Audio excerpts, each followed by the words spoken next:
ước thật nhiều, từ ngày hai đứa yêu nhau lòng ước bao nhiêu, mong và hai đứa ước mơ chỉ thấy yêu thôi. Ta mơ một mái nhà tranh, ta mơ một túp lều tình, đời mình đẹp mãi có anh và em, đời mình đẹp mãi với túp lều tranh.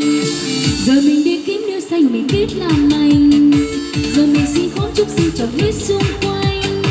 Ngày vườn hoa có qua mai nào không chi tranh, ban mai mình ngắm hào hoa, đêm mai mình ngắm chị hằng, dù ngày cuộc sống vẫn thêm hào hoa. Đời mình đẹp quá có ai bằng ta. Túp lều ý tưởng của anh và của em, túp lều ý tưởng của em và của anh, túp lều ý tưởng đó ta xây bằng duyên bằng tình, không ai mà yêu bằng mình khi ta đứng nhìn một đàn con xinh. Tình mình không chắc gì mua hạnh phúc bằng tiền, vì tiền chưa chắc ai cho cuộc sống như em và em. Đời mình đẹp mãi với túp lều tranh, giờ mình đi kiếm yêu xanh để kết làm lành, giờ mình đi khóc yêu xin trồng hết xung quanh. Ngày vườn hoa cúc hoa mai nào không chi tranh, ban mai mình ngắm bầu hoa, đêm đêm mình ngắm chị hằng, dù ngày cuộc sống vẫn thêm hào hoa. Đời mình đẹp quá có ai bằng ta. Túp lều lý tưởng của anh và của em,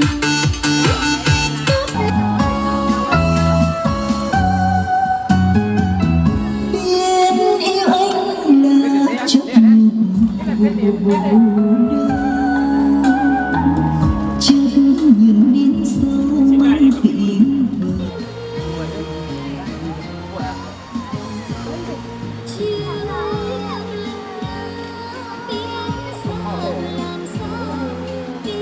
trong tình yêu như thế.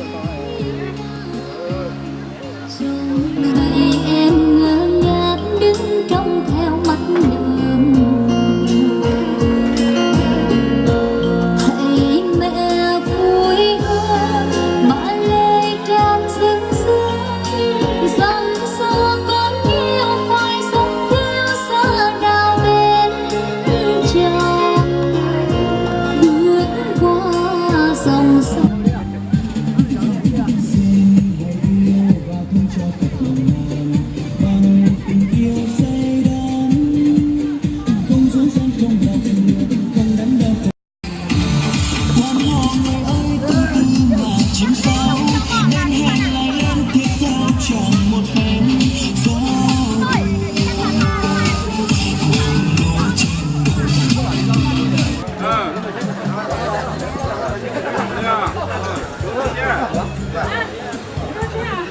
Mình suốt đời cứ tìm mong là các mình lưu kỳ cao hơn chứ là cái loại đến nào xuống. Ta mãi em mãi niềm sau suốt đời, đường khuya tôi đến bước anh thầm một mình tôi.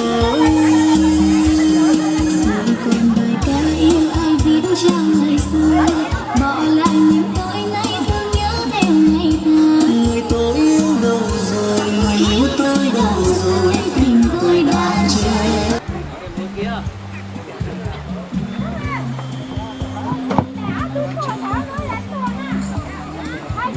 Hãy subscribe